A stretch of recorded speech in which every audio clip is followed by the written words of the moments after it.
ಕುಡಿತದ ಚಟವನ್ನೇ ತನ್ನ ಮೈಗಂಟಿಸಿಕೊಂಡಿದ್ದ ಪತಿಯೊಬ್ಬ ತನ್ನ ಪತ್ನಿಯ ಶೀಲವನ್ನ ಶಂಕಿಸಿ ಮಲಗಿದ್ದಾಗಲೇ ಮಾರಕಾಸ್ತ್ರಗಳಿಂದ ಆಕೆಯನ್ನ ಕೊಚ್ಚಿ ಕೊಲೆಗೈದಿದ್ದಾನೆ. ಪರಗೊಂಡ ಎಂಬಾತ ತನ್ನ 35 ವರ್ಷದ ಪತ್ನಿ ಶೋಭಾಳನ್ನ ಹತ್ಯೆಗೈದು ಪೊಲೀಸರ ಅತಿಥಿಯಾಗಿದ್ದಾನೆ. ಈ ದಂಪತಿಗೆ ಮದುವೆಯಾಗಿ 15 ವರ್ಷ ಕಳೆದಿದ್ರೂ ಈ ಪಾಪಿ ಮಾತ್ರ ತನ್ನ ಹೆಂಡತಿಯ ಮೇಲೆ ವಿನಾಕಾರಣ ಸಂಶಯ ಪಡುತ್ತಿದ್ದ. ಇದರಿಂದ ಇವರಿಬ್ಬರ ನಡುವೆ ಆಗಾಗ ಜಗಳವಾಗ್ತಾ ಇತ್ತು.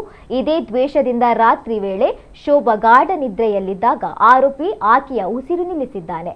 ಇತ್ತ ಜೈಲು ಪಾಲಾದ ತಂದೆ ಮತ್ತು ತಾಯಿಯನ್ನ ಕಳೆದುಕೊಂಡ ದಂಪತಿಯ ಇಬ್ಬರು ಮಕ್ಕಳು ಮಾತ್ರ ತಬ್ಬಲಿಯಾಗಿವೆ.